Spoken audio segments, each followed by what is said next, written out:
Maryland voters didn't wait for new laws. They walked into the voting booth and fired the politicians who welcomed data centers into their counties. From a Wisconsin lawsuit over a project developers threatened to kill, to $23 billion quietly loaded onto America's power bills, the fight over the data center boom just found its sharpest weapon yet: the ballot box. We begin in Maryland, where frustration over data centers just toppled a slate of sitting politicians. In Frederick County, home to a planned data center hub, Council President Brad Young finished third of 4 Democratic primary candidates fighting for 2 seats, losing the position he'd held while championing the hub's expansion. Candidates running on what they called data center sanity, many with no political experience at all, largely won out. The sweep was even more dramatic in Calvert County, where officials have been weighing data centers near the Calvert Cliffs nuclear plant. Voters ousted all 3 incumbent commissioners who voted against a local moratorium. Board President Todd Ireland, Vice President Cox Sr., and Commissioner Buddy Hance. Their Republican nominations went instead to Newcomer's Patti Stueckler, who ran on an explicitly anti-data center platform, and Jason Scaggs, who hammered the county over transparency. Advocates say this is only the beginning. That same fury is spilling into courtrooms in Wisconsin. Midwest environmental advocates filed suit on behalf of the Sierra Club in Ozaukee County Circuit Court, accusing the state's Department of Natural Resources of skipping a legally required environmental review for one of the largest data center projects in state history. The target is the massive Vantage campus rising in Port Washington, on the shore of Lake Michigan. According to the lawsuit, the DNR initially moved toward requiring a full environmental impact statement, then backed off after the developer warned that the review would, quote, kill the project. Environmental groups say that's exactly backwards. The bigger the project, the more scrutiny it deserves, not less. The case asks a judge to force the review, a move that could stall construction and set a precedent for every hyperscale project in Wisconsin, a state suddenly at the center of the AI building boom. And the reason this anger keeps spreading comes down to one number on everyone's monthly bill: the independent market monitor for PJM interconnection, the grid that serves 67 million people across 13 states and Washington, D.C., has concluded that expected demand from data centers was the primary driver of $23 billion in electricity price increases already locked in for customers, increases that will last until at least the end of 2028.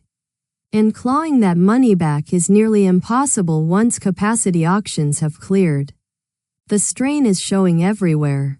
During this month's heat wave, PJM braced for a record 166 gigawatts of demand. And the cost of keeping the grid stable has jumped nearly 70% this year to over $16 billion. Data centers use about 4% of U.S. electricity today, a share expected to triple within 3 years.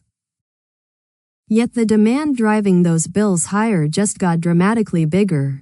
Meta announced a sweeping expansion of Hyperion, its artificial intelligence campus rising in northeast Louisiana between the small towns of Rayville and Delhi. The project, first unveiled as a $10 billion development, will now scale to 5 gigawatts of computing capacity, pushing Meta's total planned investment in the state past $50 billion.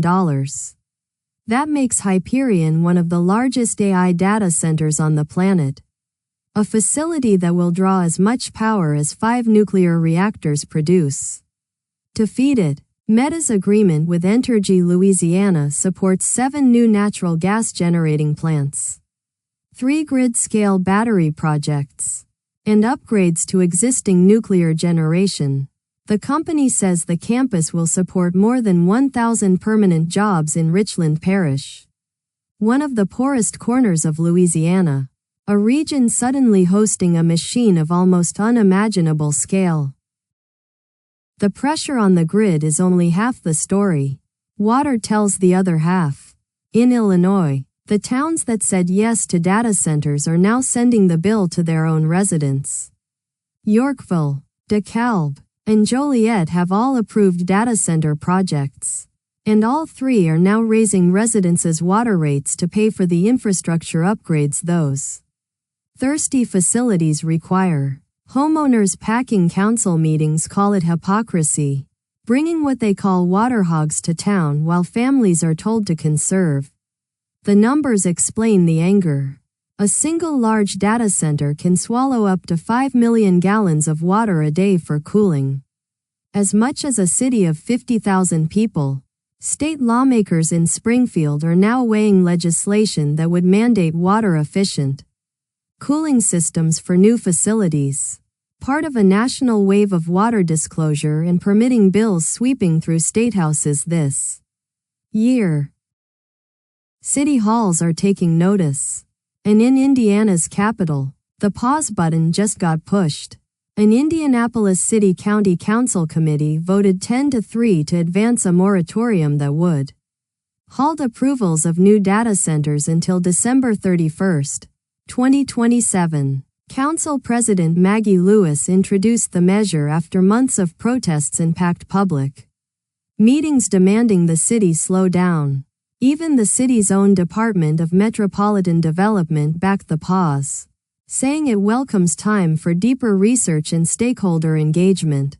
Two councilors, Michael Paul Hart and Derek Cahill, objected that the ordinance doesn't clearly define what counts as a data center. But the proposal now heads to the full council, with a final vote expected in August. Indianapolis isn't alone. The very same evening, the city council in Mankato, Minnesota voted 7-0 for its own one-year pause after residents raised farming, water, and health concerns. Yet despite that regulatory wave, construction is pressing forward, and in rural Utah, shovels just hit the ground on something enormous. In Millard County, Jewel Capital Partners broke ground on a 4,000-acre energy and data center campus that developers bill as the largest data center campus in the country. The site sits in Utah's high desert near Fillmore, where the elevation delivers what the company calls optimal cooling efficiency for the AI workloads it's chasing. What makes this project different is its energy-first design. The campus pairs on-site power generation with the data halls themselves. And Jewel says it hopes to begin initial energy production by the end of this year. An ambitious timeline, the company admits, but one it insists is achievable. County commissioners approved the multi-billion-dollar project after weighing the promise of high-paying jobs against the questions rural communities everywhere are asking about who really benefits. And the financial firepower behind all of this construction is staggering.